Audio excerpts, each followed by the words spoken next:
Doctor Rishikesh Meena लिखते हैं, आरक्षण की वजह से ही देश बर्बाद हुआ है। यदि आप मानते हैं कि आरक्षण की वजह से ही देश बर्बाद हुआ है तो फिर यह पोस्ट सिर्फ आपके लिए ही है। जरूर पढ़े। लश्कर भी तुम्हारा है, सरदार भी तुम्हारा है। तुम झूठ को सच लिख दो, अखबार भी तुम्हारा है। तुम जो कहो वो सच, हम जो कहें वो झूठ। मुल्क में नफरत का ऐसा तूफान मचा डाला है। कुछ बुद्धिमान बोलते हैं कि आरक्षण ने देश को बर्बाद कर दिया है। अब आप बताइए कि देश आजाद होने के बाद 14 व्यक्ति देश के राष्ट्रपति बने, उनमें से कितने आरक्षण वाले बने? 15 प्रधानमंत्री बने, उनमें से कितने आरक्षण वाले बने? 43 उच्चतम न्यायालय के मुख्य न्यायाधीश बने, कितने आरक्षण वाले बने? 19 मुख्य चुनाव आयुक्त बने, उनमें से कितने आरक्षण वाले बने? देश के जो बड़े घोटाले हुए उनमें कितने दलित घोटालेबाज है? बताएं जरा। आप बताइए, भारत देश में कितने दलित लोग ऐसे बड़े कारपोरेट घरानों के व्यवसायी है जो देश की अर्थव्यवस्था को प्रभावित कर सकते हैं? अब आप बताइए, देश को बर्बाद कौन कर रहा है? अगर संभावित ब्लैक मनी वालों की लिस्ट देखे तो कोई आरक्षण वाला नजर नहीं आता। तो फिर देश को बर्बाद कौन कर रहा है? जितने लोग बैंकों का रुपया हजम करके बैठे हैं या भाग गए, उनमें कितने आरक्षण वाले हैं? शायद कोई नहीं। तो फिर देश को बर्बाद कौन कर रहा है? बड़े बड़े ठेकेदार जो सरकारी ठेके लेते हैं, रोड बनाते हैं, सरकारी बिल्डिंग्स बनाते हैं, उनमें कितने आरक्षण वाले हैं? तो जवाब मिलेगा 1 या 2%।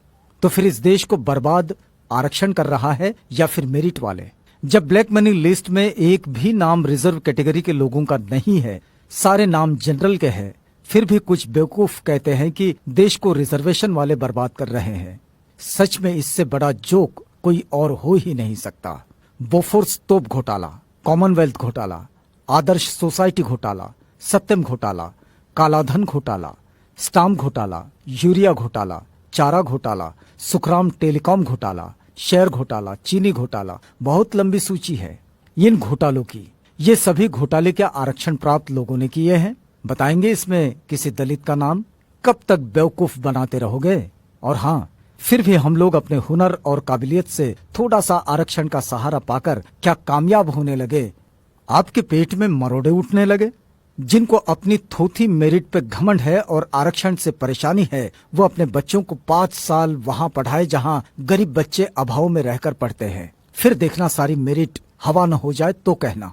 और यदि कुछ तथाकथित उच्च वर्ग के लोग ये कहते हैं कि वो किसी से भेदभाव नहीं करते, तो उनसे एक ही सवाल है, क्या वो दलित परिवार से रोटी बेटी का रिश्ता करने को तैयार है?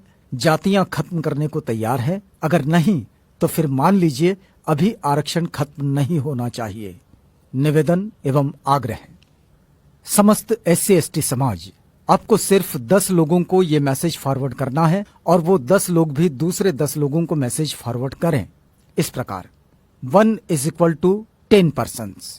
ये 10 लोग अन्य 10 लोगों को मैसेज करेंगे और इस प्रकार।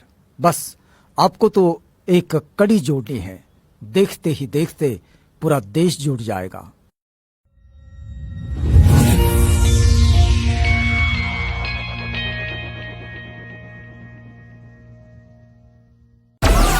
Download Moj.